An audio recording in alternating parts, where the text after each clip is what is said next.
It is Friday, June 1st, 2018. It is 8 p.m. Pacific Standard Time, and so you know what time it is. It's time for a little bit of coin metal. And today, we will be having a very special guest, I hope. There was a minor miscommunication. I perhaps should have given him an additional notification prior to about a half an hour ago. But anyway, hopefully we're still on track to get this thing done. But we will be interviewing a very special OG, and I will not introduce him until he is actually here, only because I do not want to be terribly disappointed or have a bunch of you terribly disappointed as well. So, you know, that's how that is. And yeah, I've been working really hard on the outdoor stuff, trying to get that squared away. So unfortunately, we did not get our asses kicked at Jiu-Jitsu today.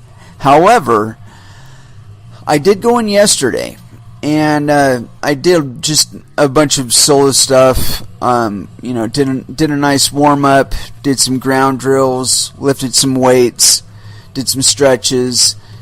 And, you know, I'm still kind of in recovery mode, although I think I am starting to see the end of that tunnel finally. I mean, it's taken a while, but I think that the 2 to 3 weeks that I've been taking, you know, it's been enough rest for it to get kind of straightened out. Because, like I said, I couldn't get anywhere on the mat with anybody else without fucking with it. And it's like, oh fuck, it popped again. Somebody fucking landed on it wrong.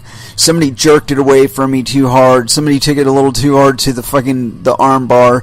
And so, you know, I know I'm supposed to be guarding against these things, but I'm going against pretty good people. So, occasionally they get me, you know? And it's just, I had to concede to that fact that, hey, you know, those motherfuckers are out to get you. And sometimes they actually get you. Actually, they get me a lot. I'll admit it. I'm not all that good. Anyway, so I'm not championship Brazilian Jiu-Jitsu yet. I'm working on it still. I haven't even acquired that blue belt yet. And when I do earn it, I will wear it. But yeah, I'm taking the time that I need to try and mend.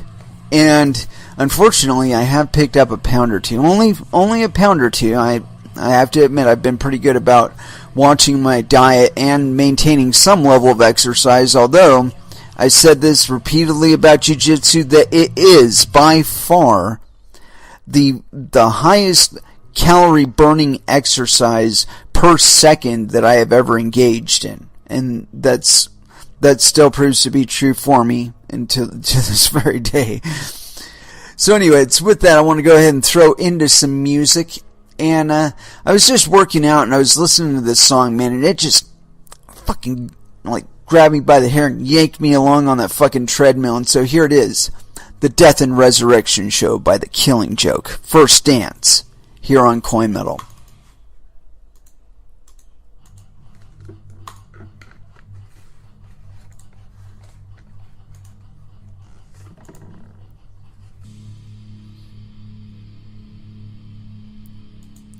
And that was Machine Head with Death Church. My apologies there. Anywho, it was a beautiful day today, man. Got a lot of good work done. I got this article here, and we've seen this multiple times now, where governments will be talking about doing their own cryptocurrencies, and then there's other ones that are talking about doing their own ICO and all this other bullshit. And they make it about 2 steps. They figure out that no, it's probably not really a good idea, and it's better to just let people transact in other cryptocurrencies instead of bothering to try and maintain that shit yourself, you know? And so, oh man, my program decides it wants to cheddar out on me again. It's okay, man. We got it all covered. No problems. Fortunately, I got some new hardware. I'm probably going to be upgrading in the type of program that I'm using just for this. I'm not entirely certain how I'm going to go with that, just because this program just like periodically cheeses out on me, and it's kind of starting to piss me off, you know. And especially if we got people on here as guests. I mean, the last thing I want is to have my special guest on and the fucking program cheese out on me. That's just fucked up, man. We can't have that. Can't have it. Anywho, so yeah, like I was saying about countries and their visions of their own cryptocurrencies, and I think the last one to really take it seriously was Maduro and his idea of launching an ICO. And supposedly there's like, I guess there's billions of dollars locked up in it. I haven't actually investigated that one in a little while, but it is really interesting to me that that he would bother with it, honestly. See, if Maduro were really smart, he'd just step the fuck out of the way. Just let this shit happen. Because what I envision would have happened if he would have just stepped back and let his central bank collapse itself, because it eventually would have. They would have run out of creditors and they wouldn't be issuing any more currency, period. But they would have fallen out of circulation and just been done with it. And I think for the most part, physical bolivars probably have, you know, that they've gone mostly digital with regard to how they transact their bolivars, just because you probably get a hernia trying to carry enough money to buy groceries. And, oh, it sounds like I got a message on the Skype. Sounds like you might be trying to call us. And my stupid little device here is probably saying, no, you can't do that. Let's see if he's actually available. And maybe, possibly, you never know. I don't know, I'm just going to start rolling with this article because I've been loading this one up, and I think this is something that we're going to continue to see every time some country decides, oh, hey, you know, we're going to try and do it, you know. Let's see. Oh, yeah, cool. Oh, he's asking me for the link to the site. And I'm live right now, dude.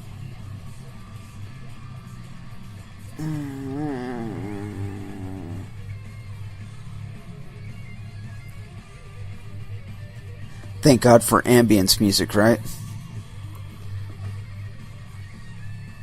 And hopefully my program will... I'll tell you what, I've been trying to upgrade my hardware just because some of my shit's just getting dodgy and it's starting to really piss me off, you know? Let's see here. Alright. I think I got him hooked up there now. Alright, so here it is. I've been baiting it like crazy, so here it is. Estonia rolls back its plan to issue national digital currency. And this is authored on June 2nd, 2018. So apparently the people from the future gave us this one. This is on the bitcoinnews.com, and here we go. Estonia rolled back its plan to establish a national cryptocurrency, Estcoin, following criticism from the president of the European Central Bank, Mario Draghi, and local banking authorities, Bloomberg reported June 1. Oh, god damn it. Why am I going to give you the stale article? Let's see how deep this one is. No, this is actually a better article, it looks like. The managing director of the e-residency program, Kasper Korgis, proposed the development and issuance of the Estcoin in August of last year. Along with becoming Estonia's national virtual currency, Estcoin would ostensibly evolve into the official currency for the country's e-residency program. In the program, Estcoin would serve as an incentive for foreigners who use Estonia's electronic identification to remotely sign documents and found companies. Draghi said in September, quote, "No member state can introduce its own currency. The currency of the Eurozone is the euro. S-Coins will now only be given as an impetus to e-residents, according to Sim Sukut, an official in charge of the country's IT strategy. Sukut said in an interview with Bloomberg, quote, "We agreed in discussions with politicians that S-Coin will proceed as a means for transactions inside the e-resident community. Other options aren't on the table.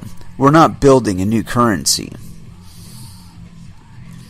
Corgis confirmed Sukut's statements, saying that, quote, "Community S-Coin is still being analyzed." He added that S-Coin would definitely not be a national cryptocurrency. Draghi's position was supported by Governor of the Bank of Estonia, Ardo Hansen, who complained about, quote, "misleading reports on S-Coin from government agencies." Governments and central banks in various countries have been considering the potential of national or central bank issued digital currencies. Earlier this month, Norway's central bank, Norges Bank, announced it is considering the development of its own digital currency as a supplement to cash to, quote, "ensure confidence in money and the monetary system." The Federal Council of the Government of Switzerland recently requested a study investigating the risks and opportunities of introducing its own state-backed digital currency, or so-called e-franc. Romero Lacher, the author of the research proposal, said that, quote, "an e-franc under the control of the central bank would create a lot of synergies, so it would be good for the economy." Yeah, whatever. Again, we've talked about this a lot on this show, and I feel kind of like a broken record with regard to it. But I don't think these guys really get it with regard to why cryptocurrencies exist. I mean, Bitcoin exists to not need a government agency or a bank, a private bank at that, to be managing it. And it functions the way it does, or did, or probably will in the future. It functioned as a medium of exchange. And this is one of the things that has been challenged the most this last year, is the idea of using Bitcoin as money.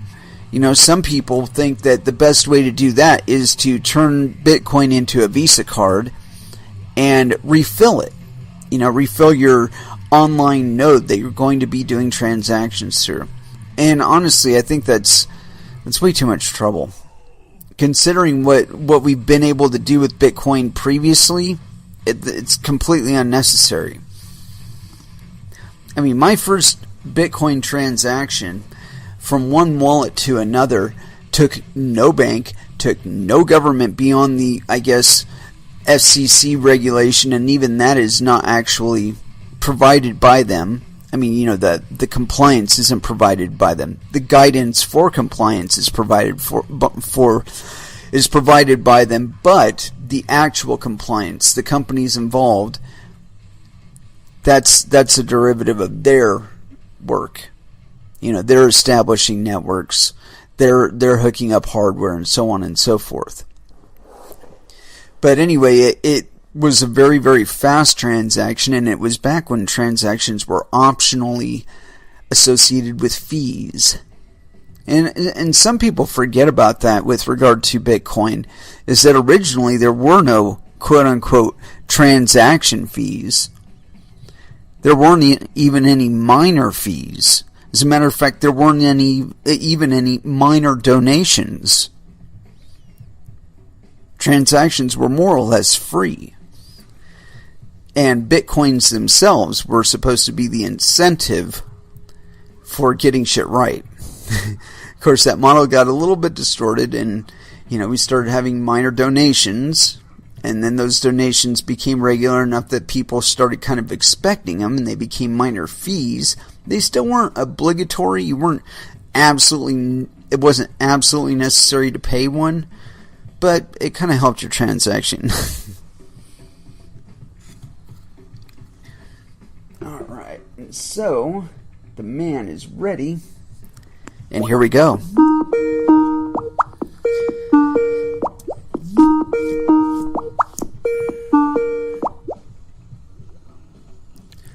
Hey.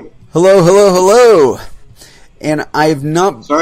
I've not actually... Sorry for the tardiness. Oh, it's alright, man. We just roll with it. Things happen.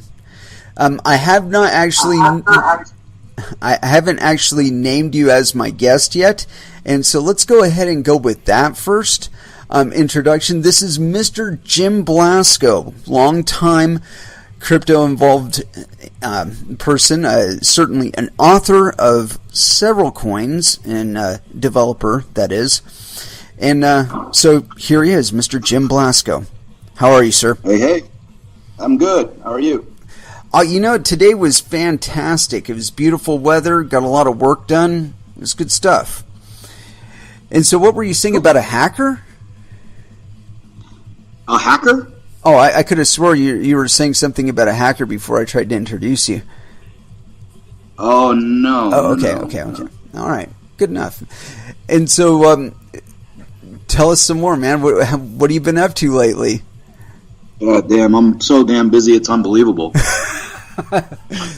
There's always something to do, there's always something to work on, and there's always something that doesn't get done because there's always something else that needs to get done first. Oh, isn't that the truth? Yeah, basically trying to keep these cryptocurrencies running that I've launched for companies, so I'm always maintaining those blockchains.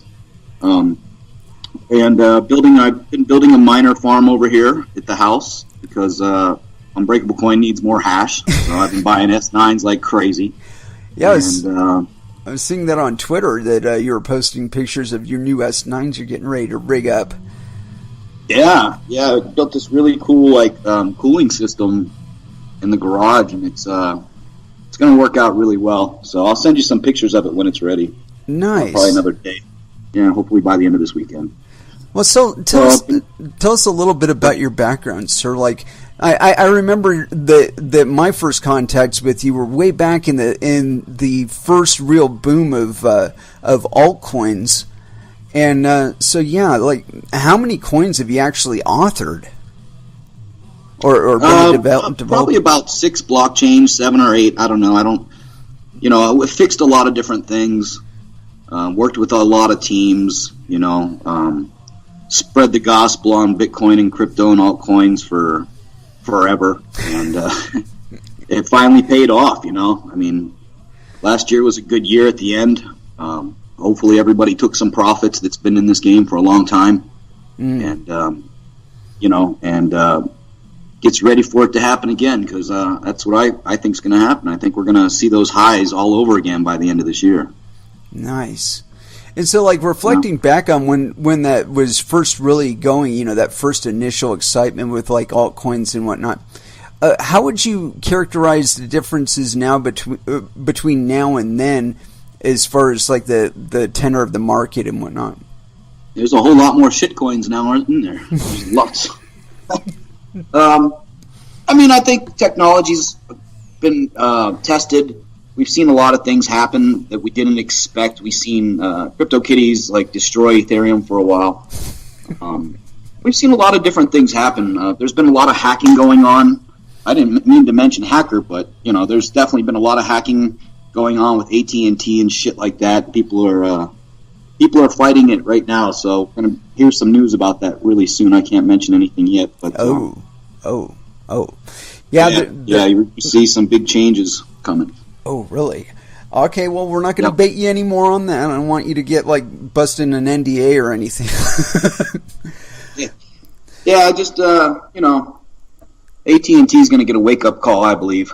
Find out how much money's been stolen because of hackers, and it's really just socially engineered problems where people are claiming that they're the real user of a certain cellular phone number, and then they're hacking the SIM card. I'm sure you've heard of this. Dude, I did a show on it, and as a matter of fact, that Zell hack, I am convinced that it was one of three things. It was either A, a former customer service agent who knows the system.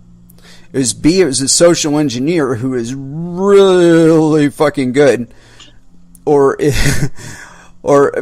yeah, you know, they're just an excellent super mega hacker and they're hacking at Google.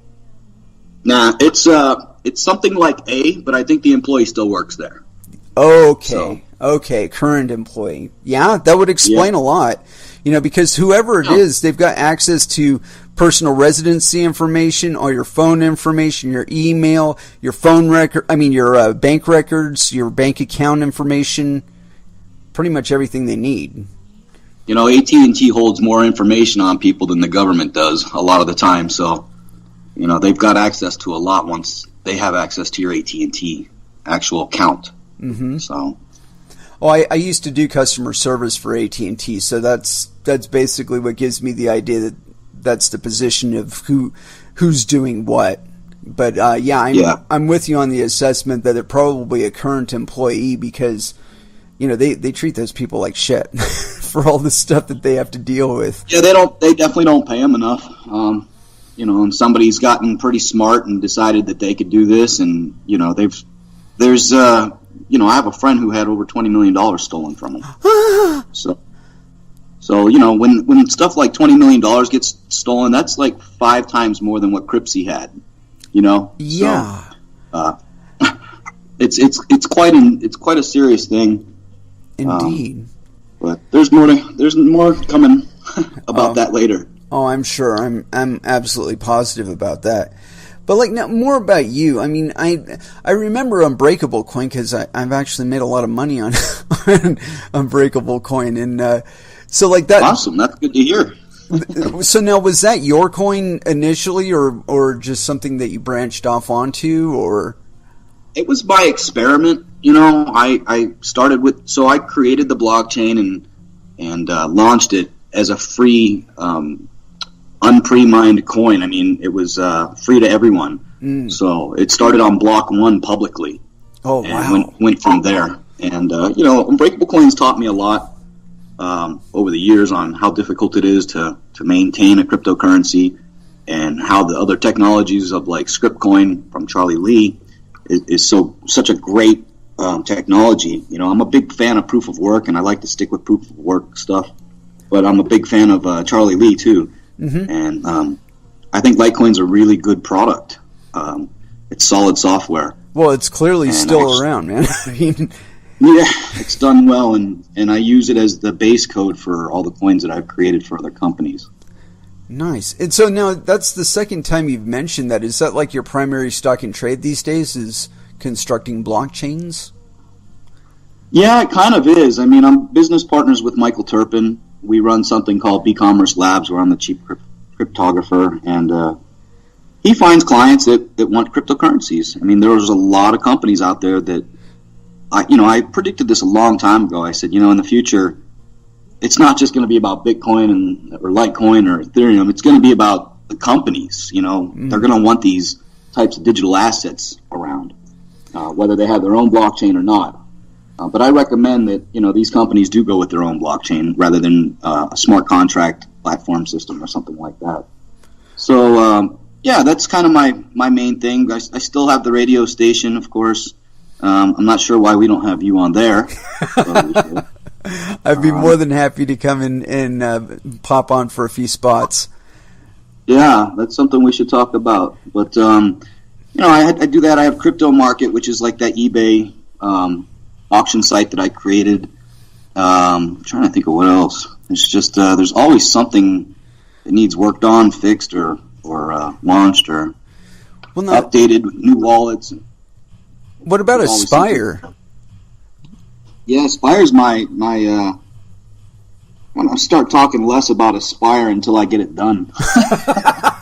Because I feel like I'm promising everybody this beautiful thing, and it's really getting hard to keep developers around. Because we haven't taken any money for Aspire.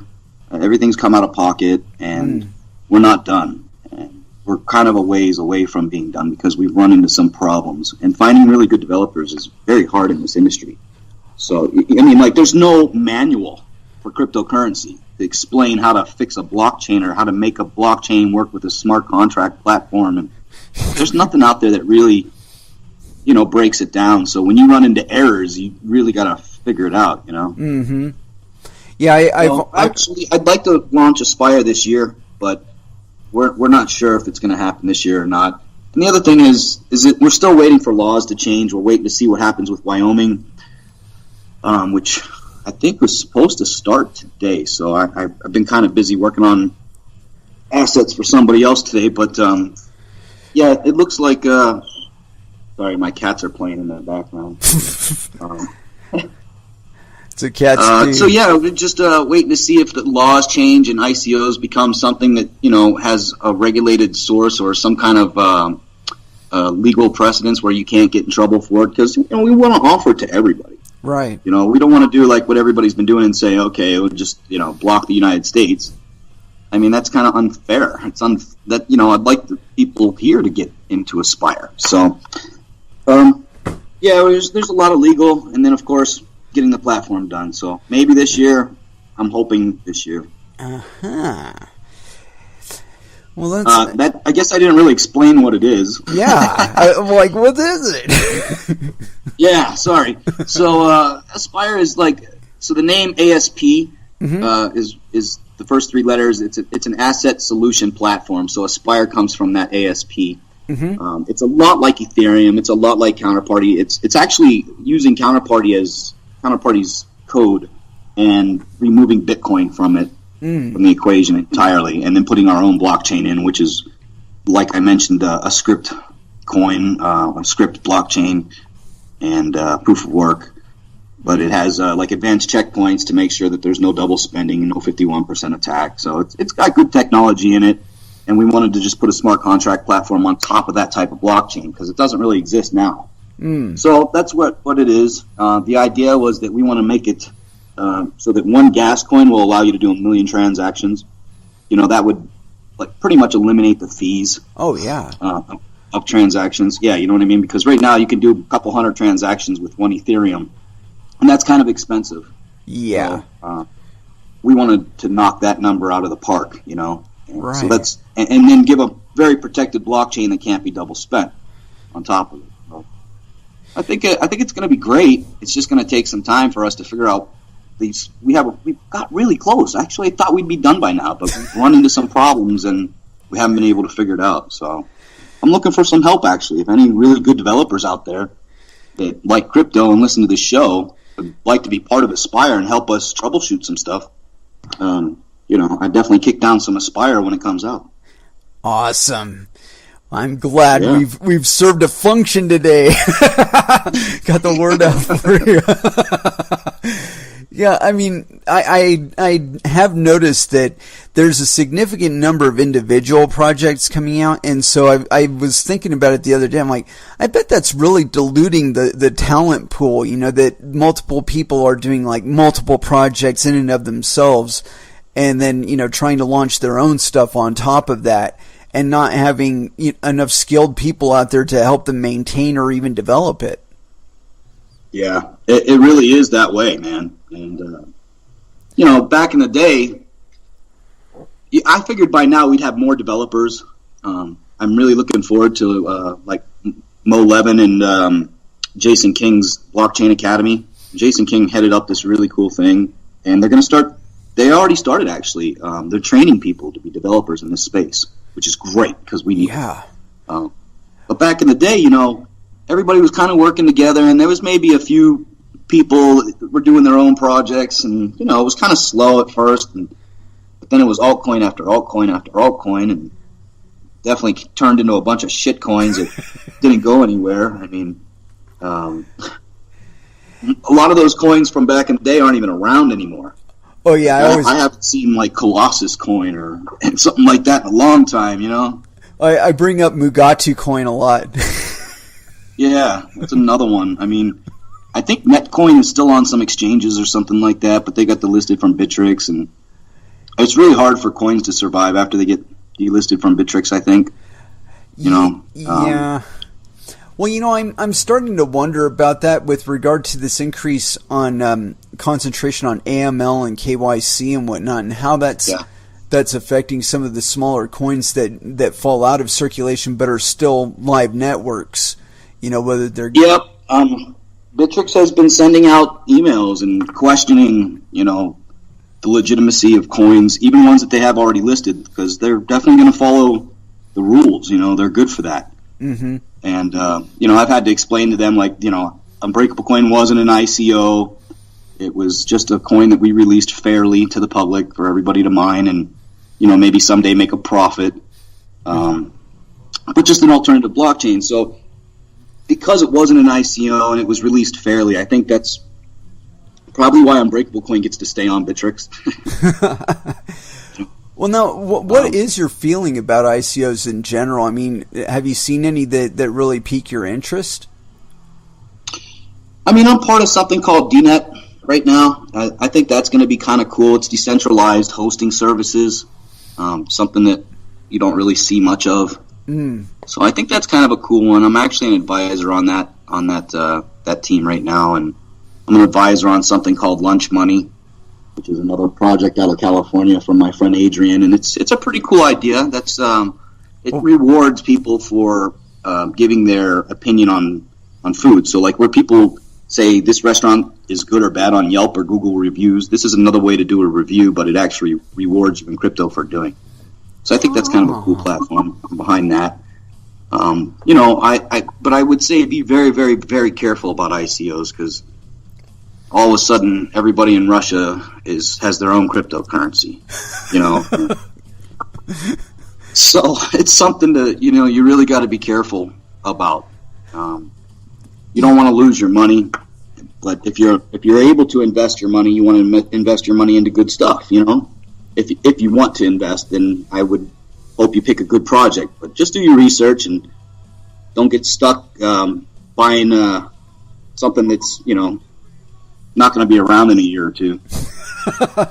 Yeah, it is kind of easy to tell. I mean, some people like to make it out like it's some big technical challenge or something like that, but you can tell by the types of claims that they're making that, these people aren't really directed. They don't have a real direction that they're going in. These are just a bunch of platitudes and buzzwords, and it's kind of like that Howie coin thing. I don't know if you followed that up at all, but the SEC launched its own quote-unquote ICO and put it all over Twitter and stuff like a regular ICO, but all the tags, all the URLs for it, find out more or whatever, would take you back to an SEC page, telling you, yeah, this is pretty much a scam and this is what you have to look for in scams.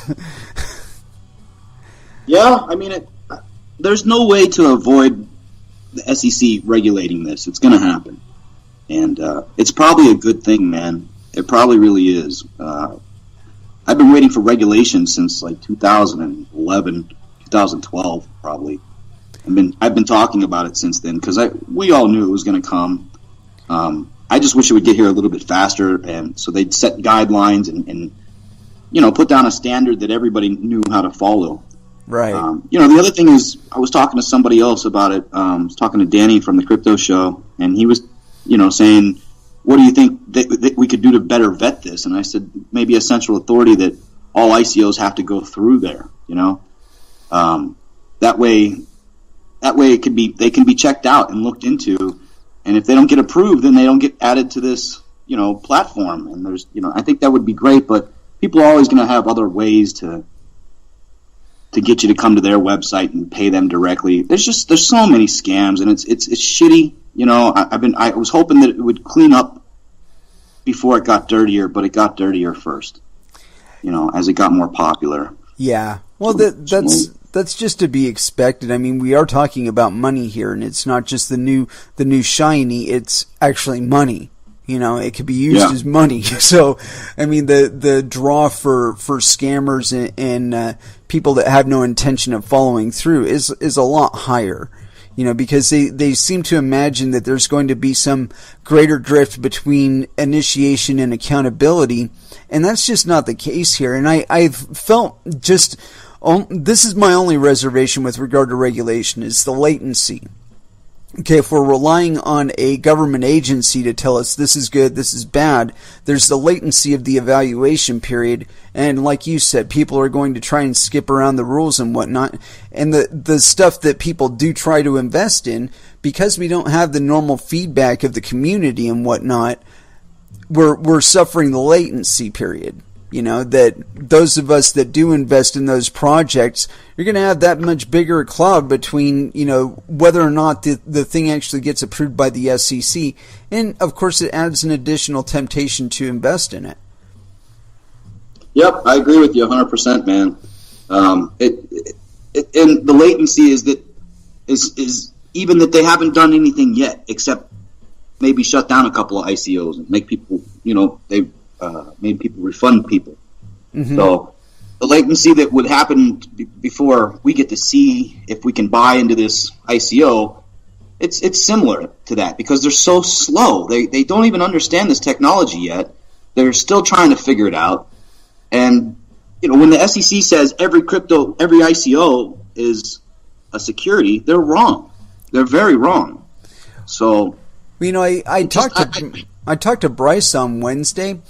And I will say this about the SEC, and it's about my only comfort with this, is out of all of the regulating agencies or agencies that are in the position to regulate currencies and finance and whatnot, I think theirs is probably the most balanced approach because, like, you have to be engaging in what they consider to be fraudulent behavior before they start putting notices on you. And so it's like I said to Bryce yesterday, or not yesterday, but on Wednesday, that it's demonstrable intent. You know, it's not just implicit intent, it's demonstrable that, you know, you can look up BitConnect, okay, and you can look back to like 2016 while they were still running, and you can find videos there of them making outrageous fucking claims about what they were doing. And, right. You know, so like I said, it's demonstrable intent. You know, it wasn't something that, oh, I think this may be, you know. But I think that what it's like when Paycoin, Josh Garza promised that, you know, Walmart was going to take it. Remember that? We're not Walmart quite there yet. We're not quite there yet. I'm trying to not ever go to Walmart and Target again, you know. And not because of Paycoin, but just because I can't stand going in that place. Yeah. Well, you know, I always feel like Walmart is a museum that I get to pick up the artifacts in. Yeah. That are going to fall apart as soon as you take them out of the package. Pretty much. Yeah, but so you know, I mean, you've seen when they make such huge claims like that, it's probably a great indicator that it's a scam. You know, BitConnect did it, OneCoin did it, Paycoin did it. You know, I'm sorry anybody made Paycoin a damn blockchain. You know, things like that. I didn't do it. They asked me to do it, and I told them no. You said no. Hell no. I didn't care for GAW miners at all. Yeah. And the way they conducted themselves, and they were selling all those hashlets, and they didn't even have enough miners for it, and it's just a joke. So now, what's your balance been between deving and mining? Well, I generally have to mine the blockchains that I develop, you know, and release. So I'm stuck with doing that all the time. So I really don't get to mine Bitcoin anymore, or I really don't mine new altcoins like I used to. I just kind of mine the blockchains that I need to maintain. Electricity's not cheap. No, it isn't. And so, like, how does that pay off, though? Well, I generally charge, you know, a monthly fee for maintaining a blockchain. Oh. Yeah, I've always wondered, like, what companies are talking about when they say that they're going to do something with a blockchain, whether they're talking about putting something on the back of Bitcoin or doing something with their own blockchain, or I don't know, maybe you can fill us in a little bit on that. They're going to take Bitcoin, but they're going to have their own coin. And this is going to happen with every company, you know. So, well, like, I've kind of set myself up for the future because I see that coming. I've seen it coming, and it's worked out for me really well, obviously. So. Absolutely. And so, like, what aspect do you see, like my problem with them is the idea of them not being monetized as in like other people getting to mine them. Or is that part of the vision that, they'll be doing it through IoT or something like that? I think so. After about a year, usually with these companies, they end up taking over their blockchains where they're running the miners and stuff to maintain it. And I don't have to after a while. But, this is a technology where blockchain is such a key word right now. Companies want to say that they're building on the blockchain. They just want to say it because it hypes up their product no matter what it is. Mm-hmm. Right? Because this is like the hottest new technology we've seen for a long time. Yeah. So the thing is, these companies, they want it. They want to have blockchain. They want all these ideas, and then they realize what they can and they can't do. And I would be very careful of companies that don't have their own blockchain, like companies that just have an asset on something like Ethereum. I'd be a little more worried about companies like that. Because they really can't control what happens to that blockchain. You know what I mean? Right. Well, when they have their own blockchain, they can. They can control it. They can make changes. They can hard fork stuff in or whatever is necessary. But they can't do that when you've got a smart contract. You've got to create a whole other smart contract. Right. And I've seen what a pain in the ass that is, and I've seen what kind of mess it is, and it just dirties up everything. So I think if a company doesn't have their own blockchain, they're really not serious about blockchain. They're just using it to get money. And so now in the greater term, like, do you see them having their own miner farms and whatnot, or like I said, doing something? It's not necessary. With these coins that I make for companies and corporations, they're all fully pre-mined. So there's really no need for a big mining farm to maintain a blockchain. You could do it with very little power. It's pretty awesome. A single miner can run a blockchain, but you have to have backups and ready to go in case that one goes down. Right. But yeah, I think what companies will do will run it just like they run a single server, or 10 or 20 servers. Depending on how serious the company is, but it can be as small as one miner. When it's a fully pre-mined coin. You just needed to create transactions or create new blocks to hold the transactions. You don't really need to mine for a reward or anything like that. And most companies aren't going to allow that. They're not going to want people getting paid a reward for mining. I think they want to just sell their product up front, to be honest. Okay. Yeah, like I said, I've always wondered about that. Like, what exactly is the motivation to keep the books straight, and because the liability of having it on your own, you have both the containing the attack surfaces to just you, because you're kind of a honeypot then. What if there are people that do try and hack it in some way or shape or form? That's kind of the essence behind it. It happens all the time, bro. It's something that I constantly have to deal with. When you think everything is running smooth, somebody out there is trying to hijack the blockchain so they can double spend. Right. So it's a struggle, but certain technologies that you use or that I use, like ACP, advanced checkpoints, that helps out a lot and prevents a lot of double spending and blockchain hijacking. So, yeah, it's one of the reasons I think that I've been chosen to make a lot of these corporate cryptos for these companies, because I recognize that early. I just try to think of how would a company want to run a cryptocurrency if they were a big company. Sure, they can take Bitcoin, but what if they want their own? And they're the central authority. It's their cryptocurrency. Right. You know what I mean?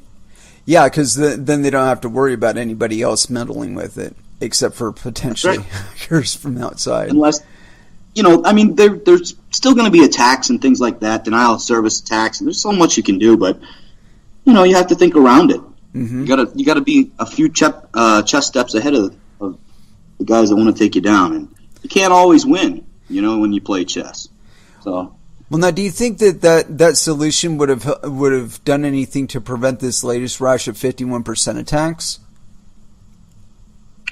I think it would 100%. Yeah, I mean, that's the whole reason I do it. Good stuff. It'll definitely help. Yeah, that has been a growing thread, it seems, and not only that, there have been people making predictions about like how little it would take to take down Aetherium Classic or something like that, or at least take it over long enough to make a significant sum of money. And so I mean, we seen what the DAO did. You know, a smart contract can destroy a blockchain. Oh yeah, yeah. I mean that so much that they have to abandon it and roll it back and call it something different. Yeah, well, and that's the other thing, though, is that these attacks only seem to make the intent stronger. I mean, like the people that are willing to stick it out through the big issues with their coins.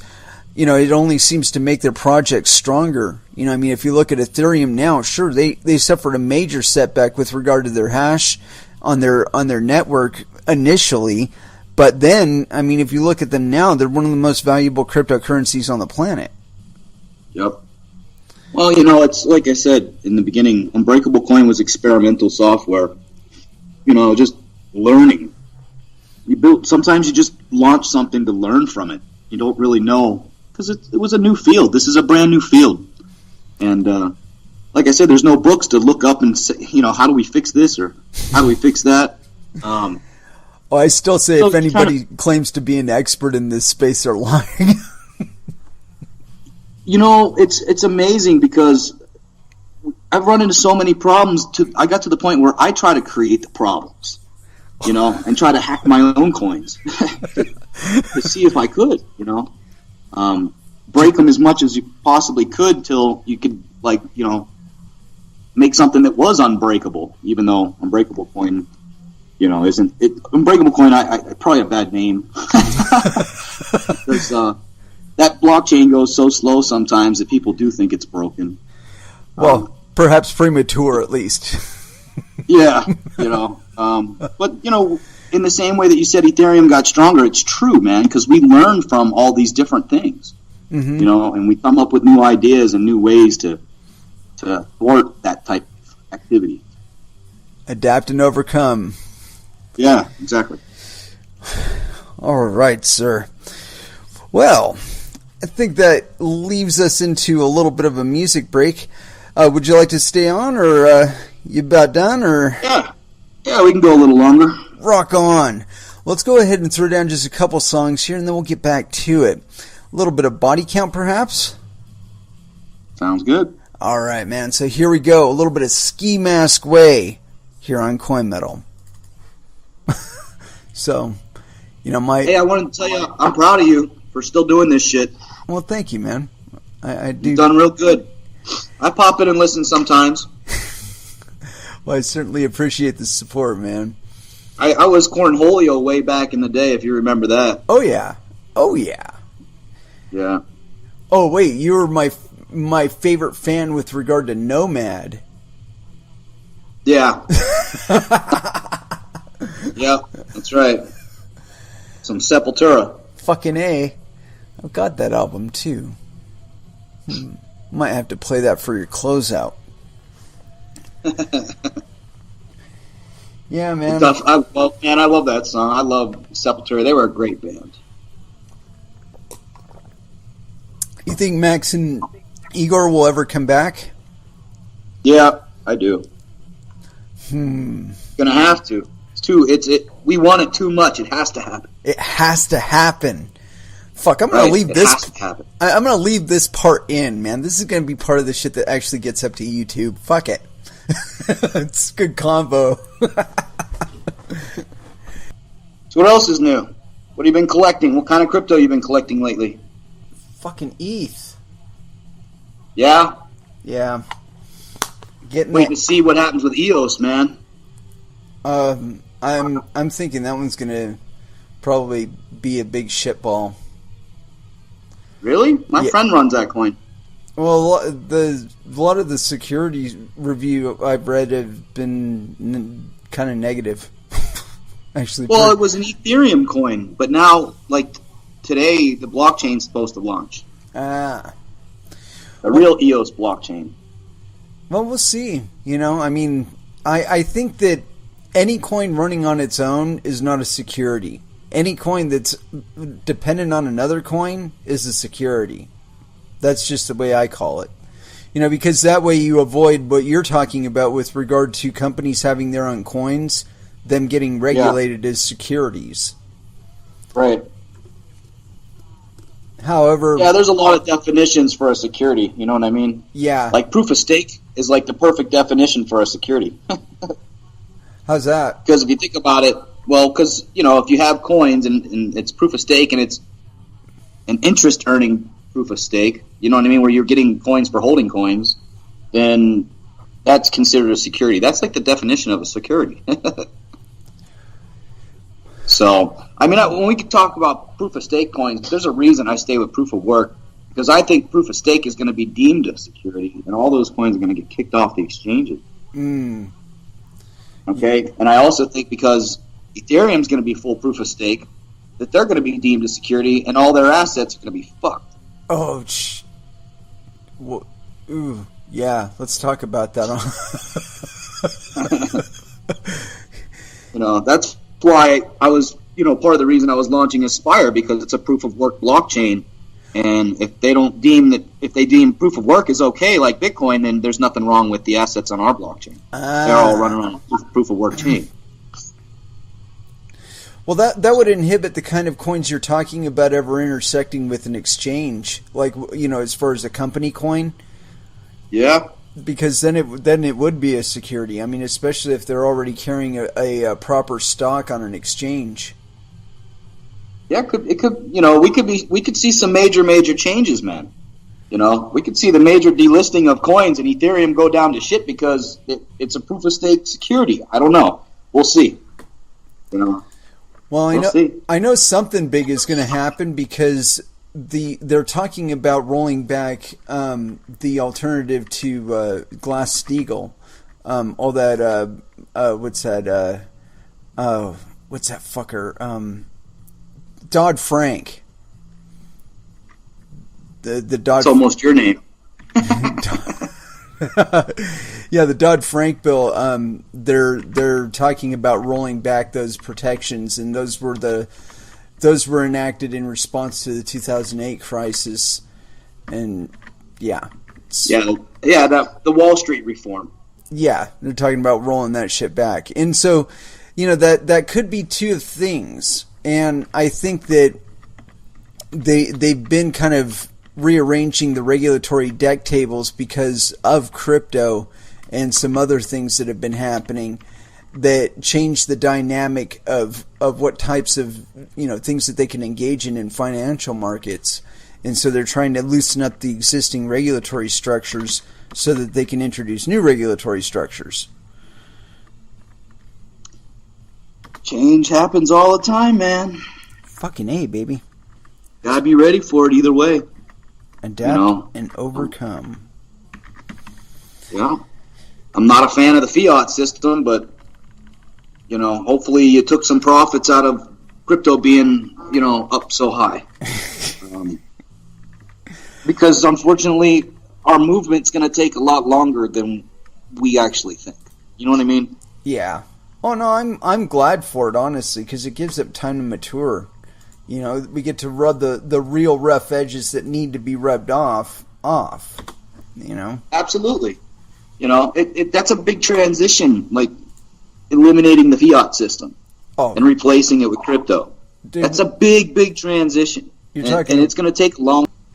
Oh yeah, easily 2 decades.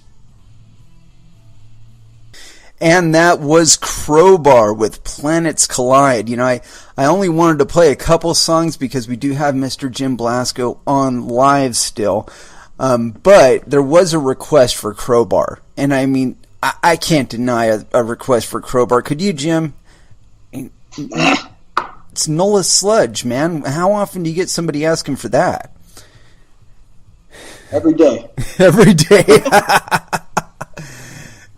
In my mind, it is every day that I do need some of that heavy metal stuff. But You know, it's not something that we get to hear on a lot of stations. That's one of the reasons I like playing it.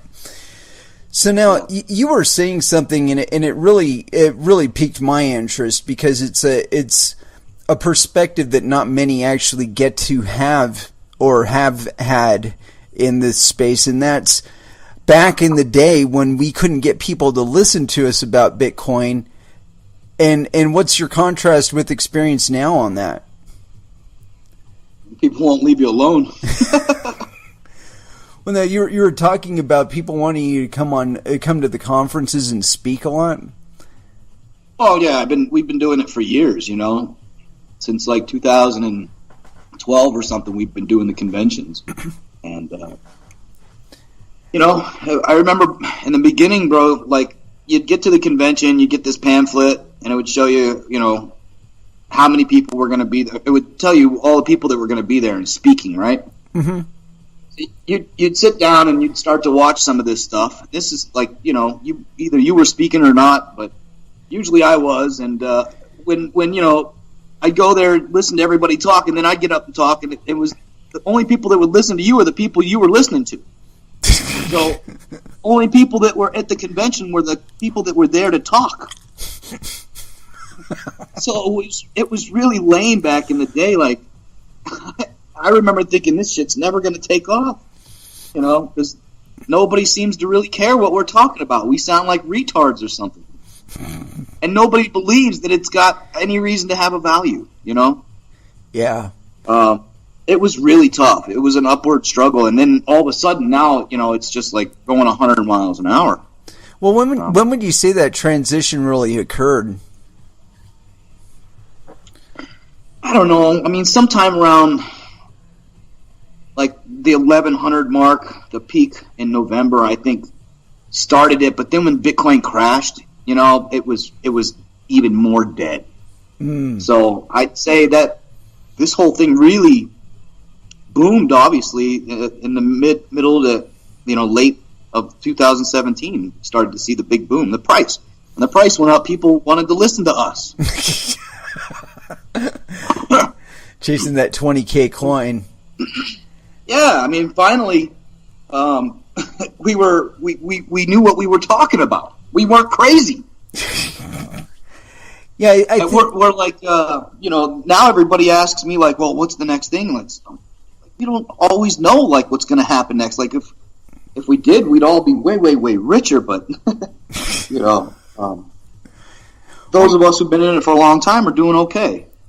And I mean, I feel bad for people that wanted to jump in when it was 19,000, you know. But I do think we'll get back to that point.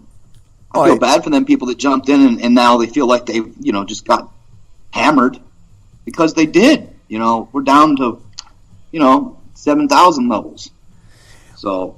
Well, now with regard to that, in the event that Bitcoin were to get back to 20,000. Do you think that it would be able to sustain that with a 1 megabyte block cap? It won't sustain that because people will be so happy to get their damn money back. You know, that's why it won't sustain it. You know, it's going to do this a lot, man. It's going to go up, and come down, go up, come down, and it's going to keep doing this forever. Because this is what Bitcoin does. Yeah, and they all kind of follow suit, you know? Now, with regard to the why behind it going back down, I think a lot of it had to do with the really, really, really high fees. And I've got to wonder... Oh, absolutely. I got to wonder, you know, facing that challenge again, which is almost a certainty at this point, I think. You know, how do you think that will affect Bitcoin if it were to hit that point where we're getting $30, $40 transaction fees again? The exchanges are already doing it, bro. I saw today my buddy Michael Turpin was trying to send some EOS to me, and it was like a $50 fee to send me EOS out of the exchange, out of Hit BTC. So wow. I don't understand why.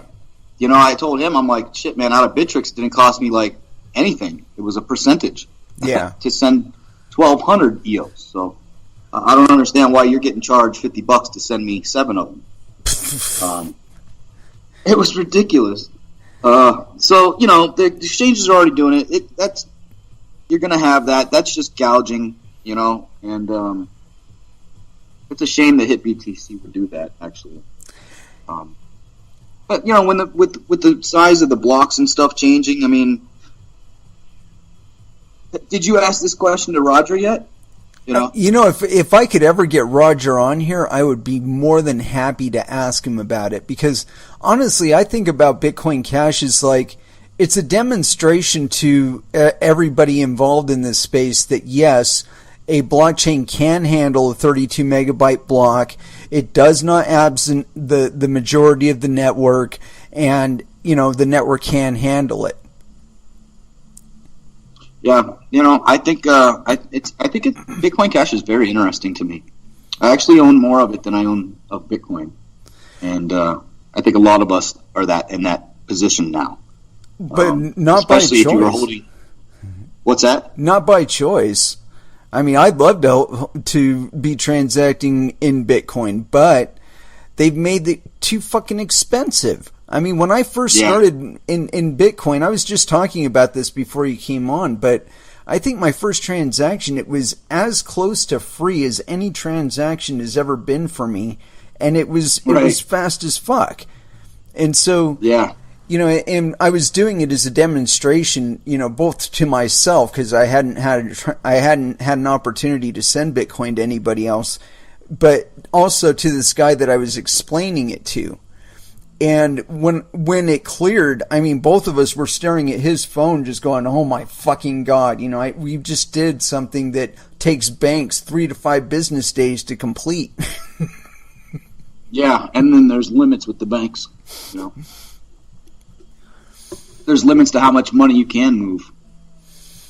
Well, isn't it like $20,000 or $50,000 a day or something like that? Or I'm not sure what it is. But I know you can't travel with more than $20,000 in your pocket.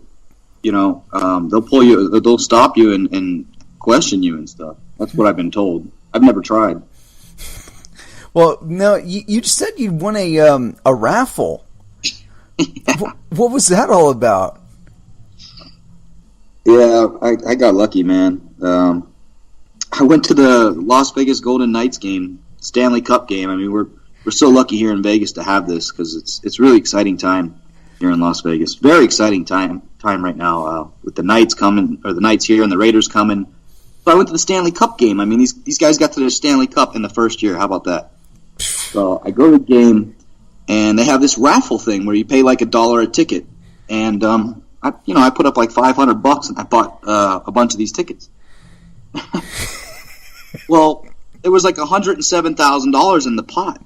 Oh shit! And they called my number, and so there's one winner, but I get 51% of it, and I thought that was funny. 51%. 51% attack. Yeah. Yeah, I just pulled a 51% attack.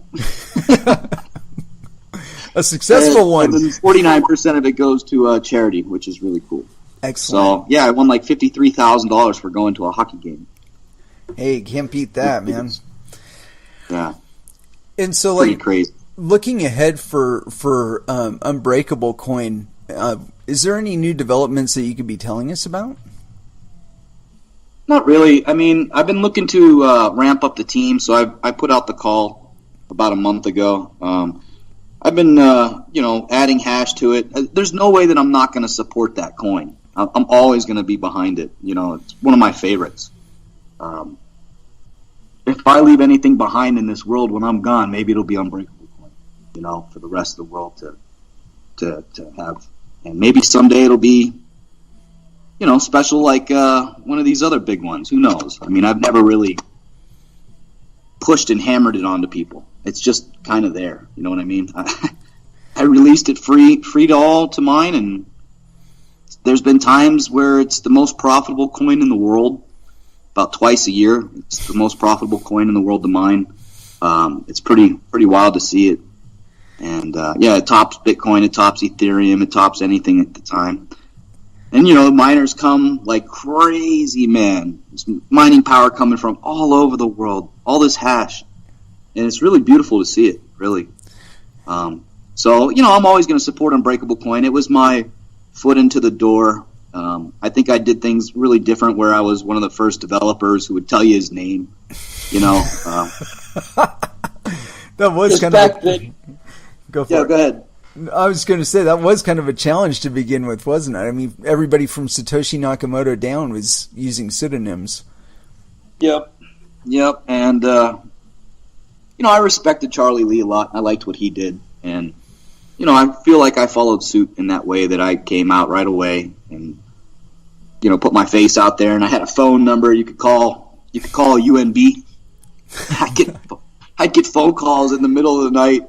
I can't get my coins out of Cryptsy. What's the hold up here? So I would give tech support calls for Cryptsy while I was at home, in bed sleeping. Did you check your email for a withdrawal confirmation? So I loved Unbreakable Coin ever since the beginning, and I think I'll always have something up my sleeve for it. I've done a little changing. I originally wasn't ever going to change anything on it, but it got 51% attacked. The exchange kind of approached me and asked me to pay for it, which sucked. But I did, and then I added ACP to it to prevent it from being 51% attacked again. So we try to do what we can. Nothing's perfect. Again, this shit's all experimental software, and it's not like it's coming from the store in a box like software that you buy. This is stuff that we're just trying our best to make work right, and sometimes shit happens and things break. We'll always do what we can to try to make it right. Well, I think that's been really a testament to both you and the coin, that you have been as fastidious about tracking it and supporting it as you have. And I think that in itself is what really makes the difference between whether or not a coin succeeds, is whether or not the people that initiated are still behind it. And I think that's one of the reasons that Verge has done as well as it has for as long as it has, is because it's got Soonreich behind it, kicking its ass the entire way. Yeah, it's been cool to see Verge do what it's done. It's been cool to see a lot of coins do great things. Like Dash does all of this great stuff, man, for the community. I mean, remember when there was a Doge car in NASCAR? I mean, how cool was that? It was definitely it was a definite big step up in social recognition for cryptocurrencies. I mean, that was such a here we are, We're coming, and there's nothing that's going to stop us, man. Expanding crypto has always been the mission, and it still is. And now we're just trying to make it better. Well, now, have you been approached? We'll get there. Have you been getting approached by any vendors specific to using Unbreakable Coin as a means of transacting for them? Not really. We're still barely seeing Bitcoin being adopted the way that, we see it adopted more than other people do, because we follow this on a daily level, and we live this life, right? We live the crypto life. So I think it's really hard to get people to adopt alternative cryptocurrencies. Mm-hmm. But I think one of the things, I'm working on something that's going to allow old arcade games to accept cryptocurrency, right? Ooh. And this. Yeah, it's just something fun, something we've been tinkering around with. It's a device that allows you to pick your cryptocurrency. It'll allow you to pick how many credits you want, and then it'll give you, on an LED screen, a QR code that you send your coins to, and then it'll give you the credits. Pretty neat idea. Mm-hmm. So I think little things like that is what helps when people have something that they already know, and they can come in and they're hitting a button. They're like, hey, what's this screen? And, they see that they can pay with quarters or they can pay with cryptocurrency. Then they start clicking through the different cryptocurrencies they can pay with. Mm-hmm. And those little things are what's gonna expand altcoins into the public eye.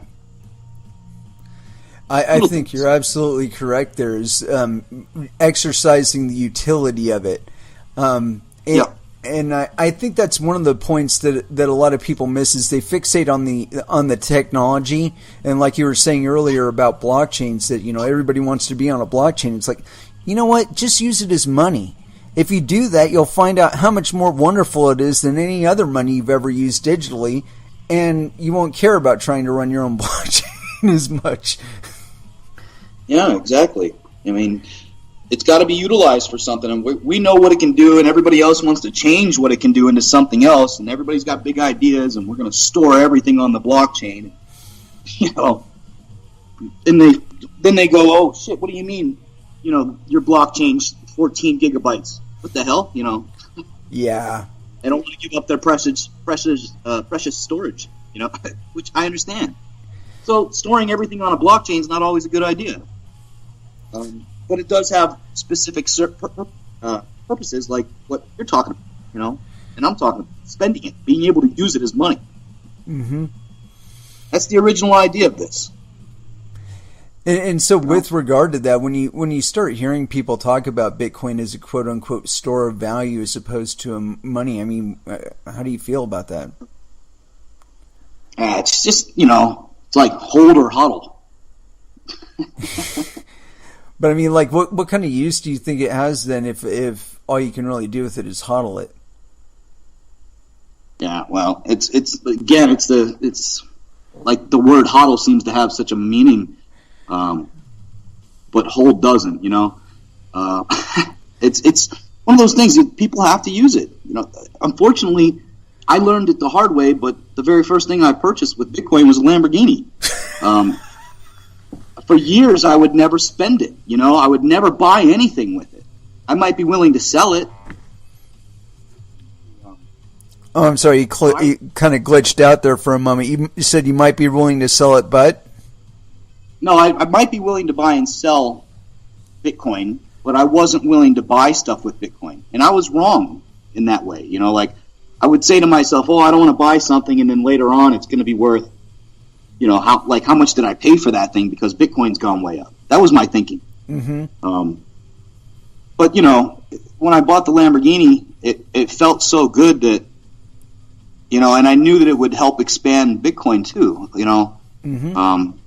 It proves that you can buy stuff, you know.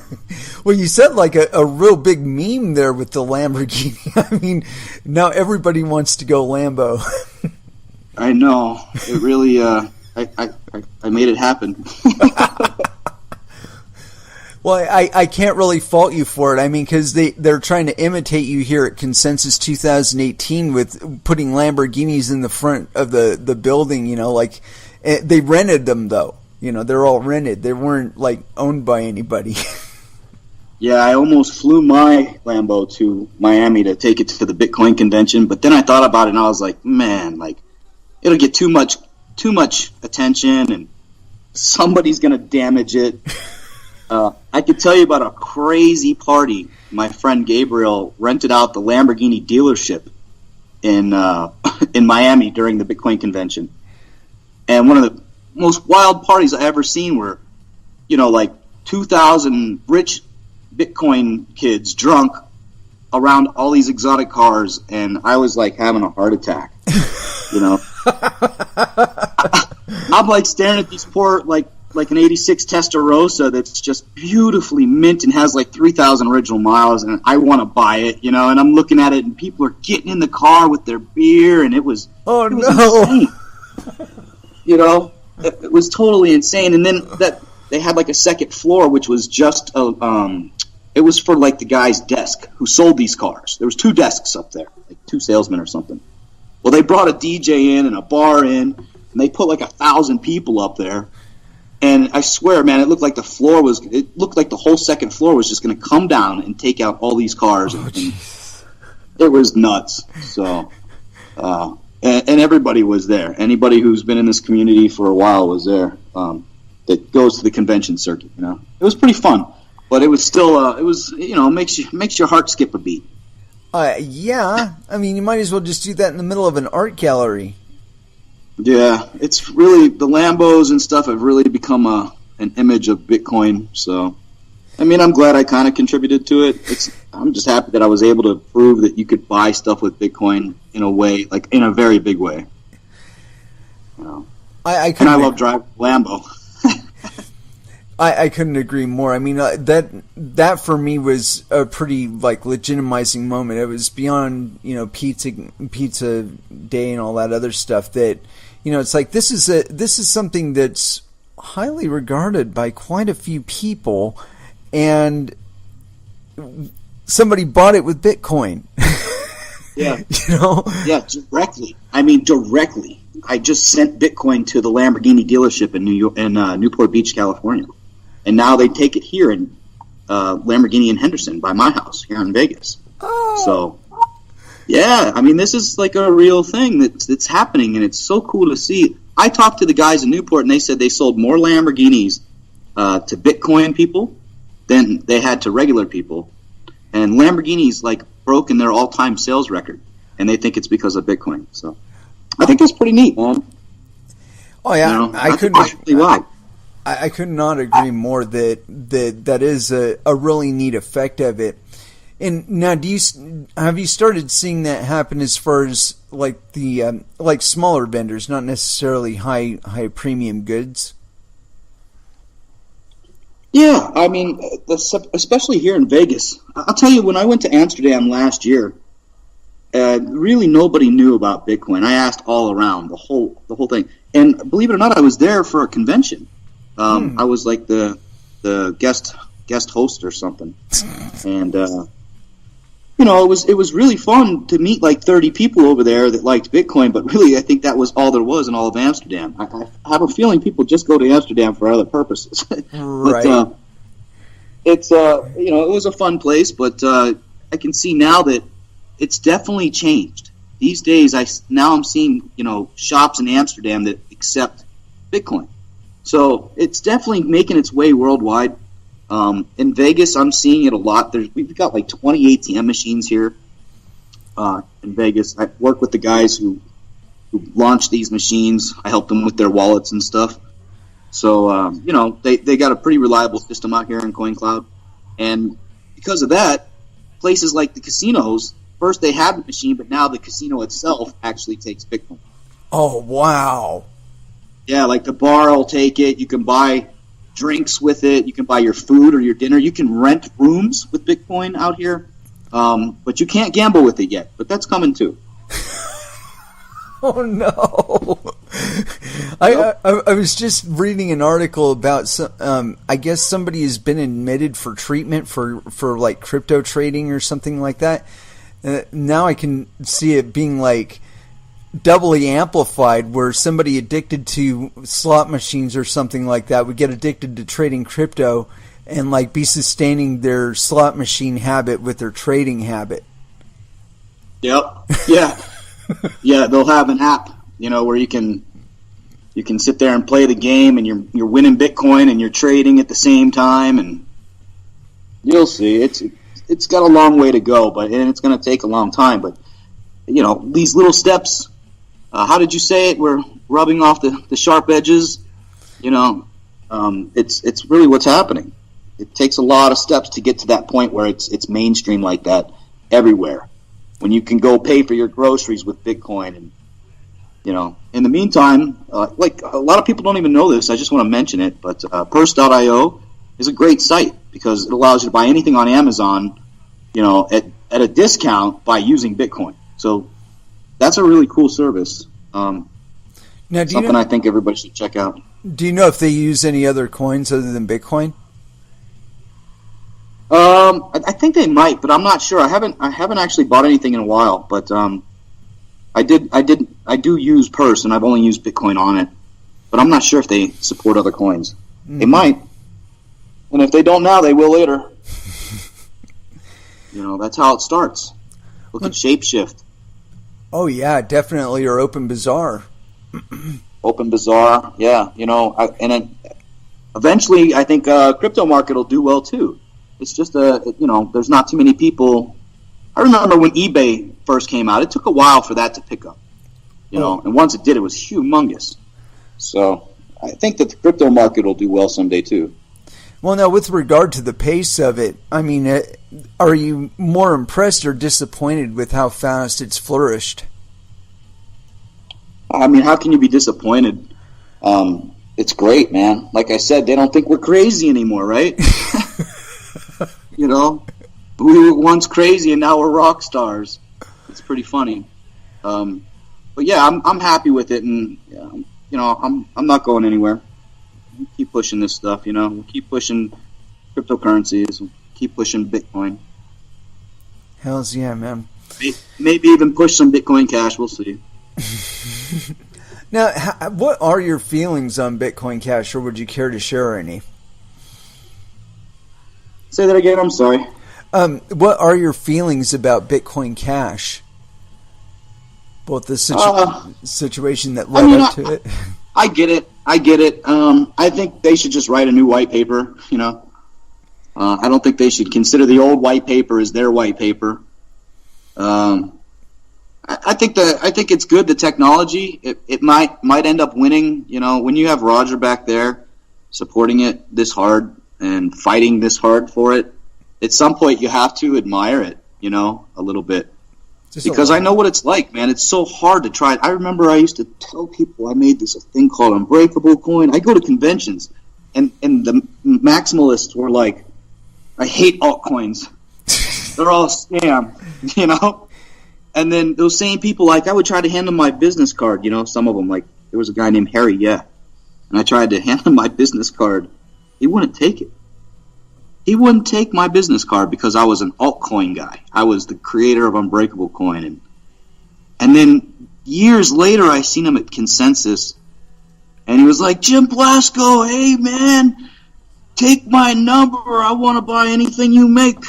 I was like, what? You wouldn't take my card, bro. Like, you dissed me, you know? And now you love me, and I don't get it. You know, it's good, though. I guess people come around. They got this. Altcoins finally came around and showed a purpose. There has to be altcoins. There has to be alternatives to Bitcoin, you know, and there always will be. And, again, I think corporations will eventually all have their own, you know, cryptocurrency. I think you're correct on that eventually they will have some sort of cryptocurrency, whether it be an ICO or something that they're maintaining themselves. But the greater question I have, though, is whether or not their networks will be permissionless like Bitcoin is. Probably not. You know, like I said, they'll be the central authorities for their own products. You know, their own crypto. They'll be the authority. So, you know, there's that. You're going to see a lot more big wallets where you can hold multiple coins in that one wallet. You're going to see a much better technology coming out here in the next couple of years, because now that we've got through this hard part of getting people to listen to us, now we're getting people that want to be here and they're good developers, better than us, you know, and they're going to come along and take this to new levels. And I'm really excited about the future of crypto, actually. I am as well, sir. I am as well. And, I don't know, did you have anything else that you would like to discuss this evening? No, just, you know, everybody hang in there. Hold on, you know. Hells yes, sir. I don't say hodl, but I'll say hold on, you know. So, it's fun times. And thank you, everybody, for all the support that I've gotten from all of you. And I love all you guys, you know. I've got a lot of support from the community. I don't know who to thank first or last, so I try not to individualize it. But, you know, I really love all of you, and I really thank all of you. So let's do some great stuff together, huh? Hells yeah, sir. Thank you very much for your time. I certainly do appreciate you taking time out of what I'm sure is a very, very busy schedule to join us tonight. Thanks, Frank. You're very welcome, sir. And you have an excellent evening. And with that, let's go ahead and throw back down into some music. And it's got to be some Meshuggah. It's just got to be Future Breed Machine here on Coin Metal.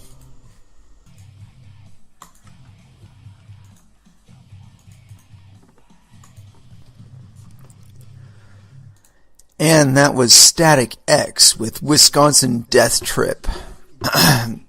Gotta get up off your Wisconsin Death Trip. So, That was Mr. Jim Blasko. Sorry, I ran a little bit long on the music, but, I needed a little bit of rest. The guy is kind of reclusive, but nonetheless lovable.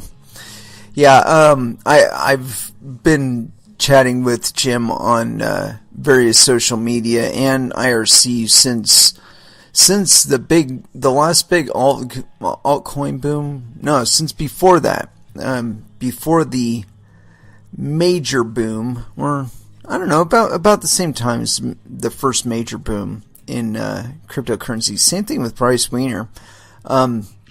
Both gentlemen are about as deep OG as you can get in crypto these days. You get a certain perspective after a while, and I was talking about this with either the show or on my own with somebody else. But you start regarding all coins and all currencies as pretty much just different vehicles for monetary value, and each has their own attribute and their own attraction to them, or own utility. It's like with Federal Reserve notes, those are your all-around expenditures, For right now, cryptocurrencies, for the most part, they're relegated to primarily being trading vehicles and such, but I believe, as Jim does, that they are making that thrust into our casual everyday life that a lot of people have always envisioned, myself included, for cryptocurrencies.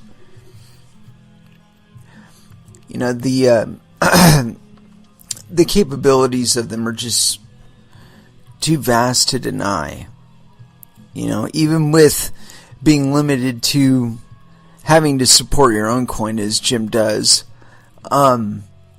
for some of the duration anyway, until it gets picked up by other people. That's still a step above having to limit yourself to the options available. And I keep stressing on that message because I don't think that the development of this has reached its apex. I really don't. I think like Jim was saying, that this shit is really just beginning to get exciting. When your average guy from the CME or whatever is actually talking about the same stuff that you've been talking about, maybe a little more fragmented understanding than you may possess, but it's all momentary. Another 2 or 3 years, another 2-3 years of these hype cycles, and they start getting an understanding of the light speed pace that cryptocurrencies travel at. They'll start understanding it on the way that you do. And like Jim was saying, that the next iteration of developers are going to blow our socks off with the new shit that they've got up their sleeve. And I have little doubt of that. Like I said, I think that for the most part we are just scratching the surface. A lot of you who have just been hangers-on and traders, that eventually you are going to see in yourself a utility or a use case that you are not seeing being properly addressed. And I mean, I see them every day. When I go to hospitals and stuff, I see them all over the place. It makes me feel like I'm in the dark ages digitally, because I'm looking at all these devices that I know are already obsolete. To be fair, they were obsolete a decade ago, if not 2 decades ago. And having that kind of lag in modern medicine is just not acceptable. This last year we saw that big attack on the NHS with all those ransomware attacks. Personally, I believe that was a government testing out a new tax regime where they'll be able to seize control of everything that you own, unless, of course, you pay. I could be mistaken on that. However, what it did demonstrate beyond a shadow of a doubt, beyond a shadow of anybody's doubt, is the huge gaps in their security, even between vendors that they have. from one vendor to the next. They're hardware vendors, they're software vendors, they're the differences in databasing systems for all their vendors, for all medications and all that other shit, that it creates massive liabilities in their systems. And them being that much farther behind hardware-wise, again, creates an additional layer of liabilities in our most sensitive records, our medical records. You don't want that shit being sold on the dark web. I don't want my shit being sold on the dark web. But when they're using hardware that's 20 years old to store my data, that's a massive liability to me and everybody else that they've ever treated. It's with that in mind that, when I'm looking at this stuff and I think about my average day and all of the technology that's surrounding me and how much of it could easily replace everything in any single room that I've been in the hospital, it tells me that our values are a little bit distorted. I mean, just the increases in efficiency alone of having decent hardware is worth it. And I think that's one thing in medicine in particular that's really undervalued. The biggest thing is, getting the customer treated and getting them back out the door. It's not necessarily let's maintain our network infrastructure like it's Fort Knox, and we got to treat our customers' data like it's gold. But that's the situation at hand. And I think the farther we go down this digital road, the more apparent that's going to be. That NHS, that was just the beginning with this shit. That the real liabilities behind these hacks will be starting to make themselves very, very apparent. Such as, like I said, people's information showing up on the dark web. That's a reality.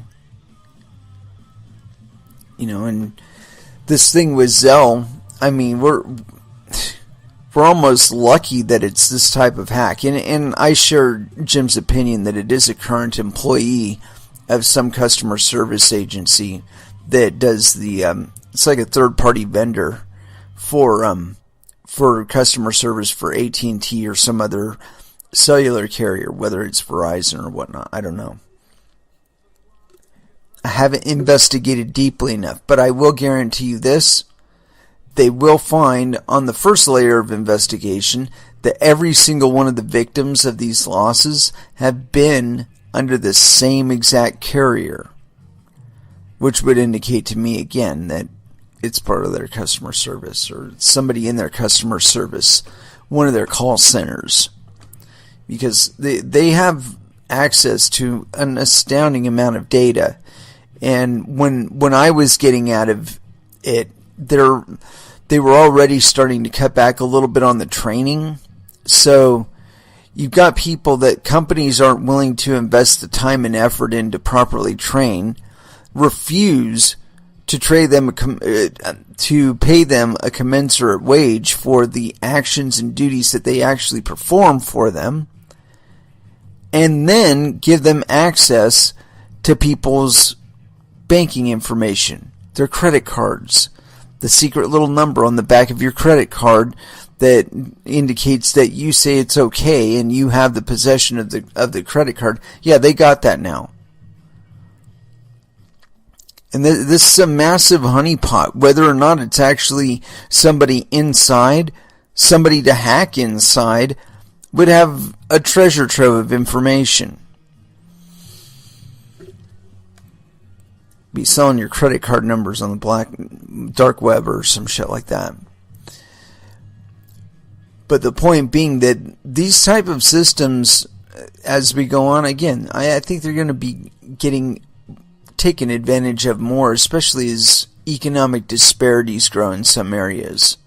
Where you notice that the boss two levels above you takes 3-hour lunches and seems to commiserate with employees of the opposite sex a little bit much for your liking. And you might think, well, you know what? I'm going to get my pay some other way. They ain't going to pay me for compensation with commensurate with the kind of duties that I perform 8 hours a day, fuck them. I'm going to take advantage. And like I said, I watched enough of that kind of shit going on around me. I know for a fact somebody was actually busted while I was working there doing something to that effect. So, yeah, your weak link. It's either somebody really social engineering people, it's a former employee that still has access to the system, or it's a current employee who is trying to top off their own earnings. Liabilities. But we talked a little bit about Bitcoin Cash while we had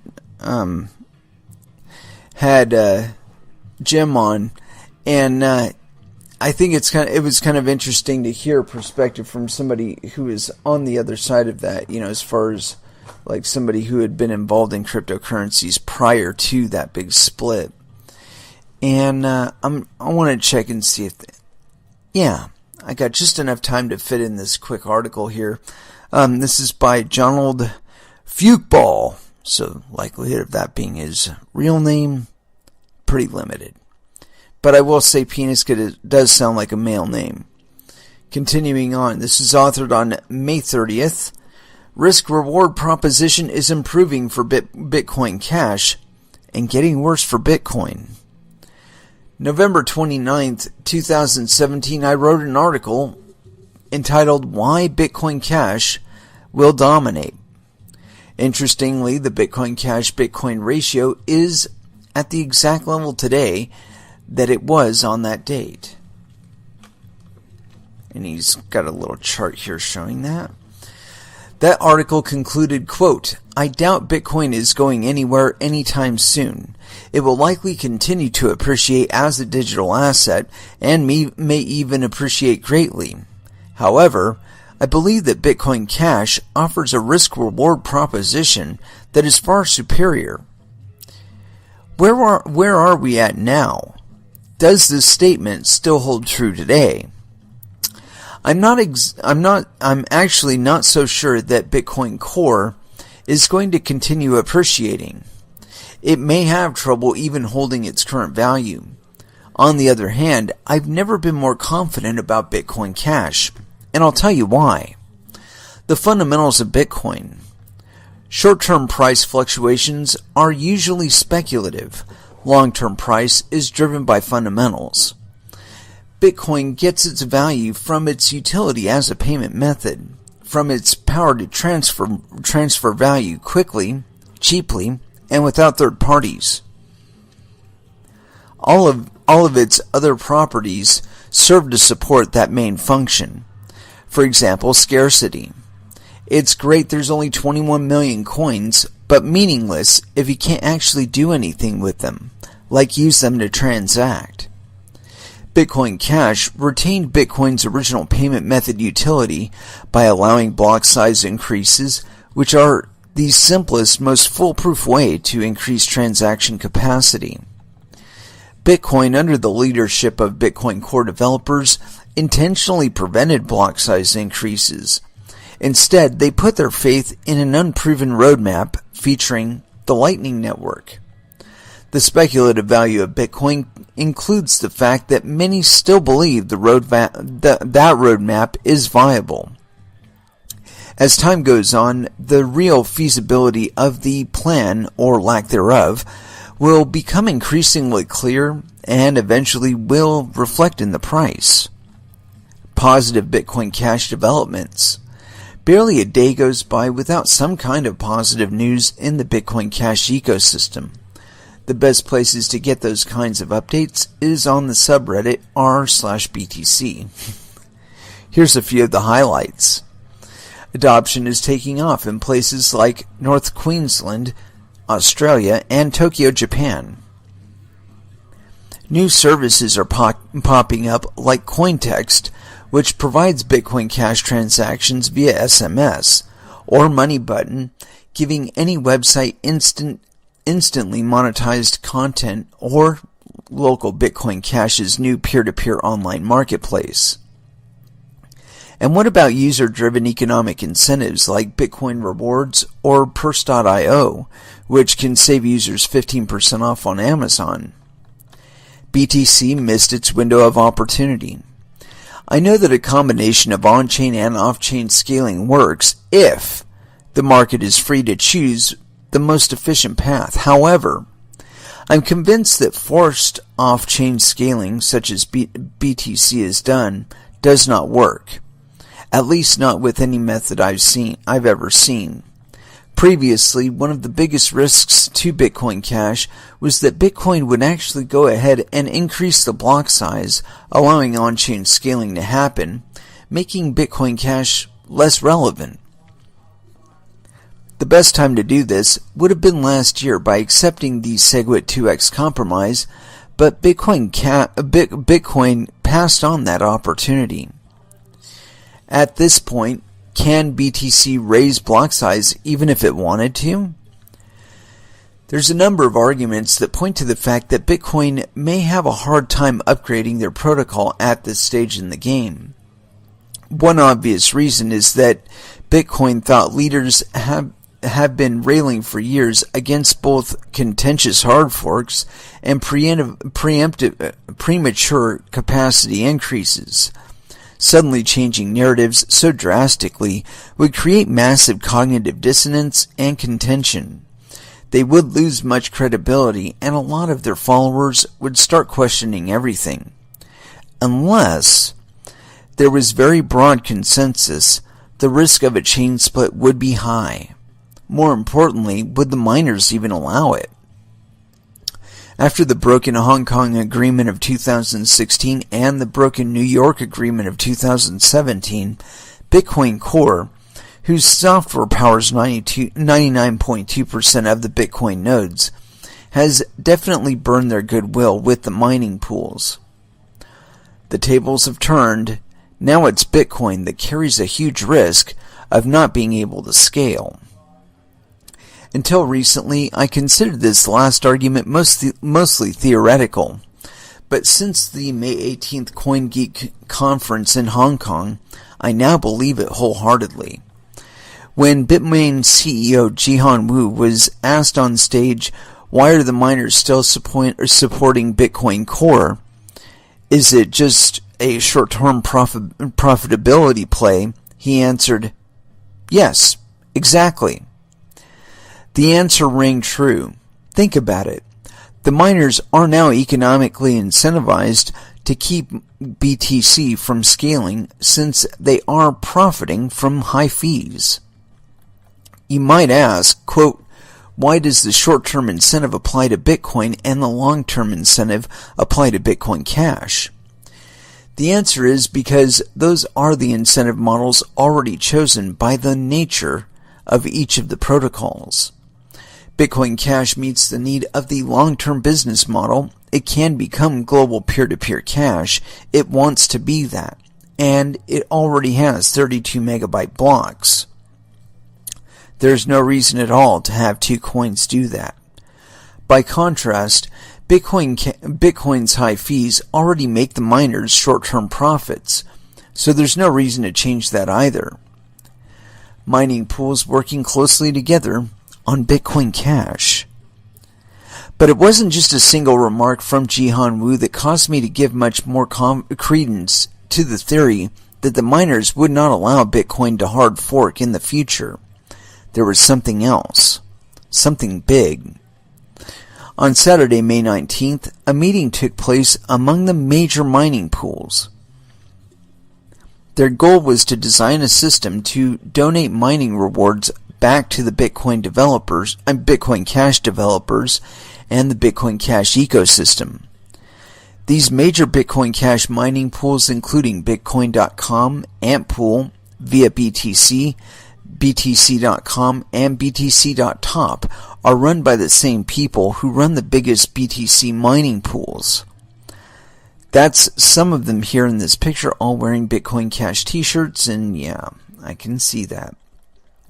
Look at these guys. They all seem to be on the same page. They all have a shared vision for the future. If I was all in on BTC as an investor, I would be worried. The fact that these pools proactively got together for the purpose of donating their own revenue to empower Bitcoin Cash suggests they very seriously that they support it as their long-term project. Maybe BTC is dead, it just hasn't figured it out yet.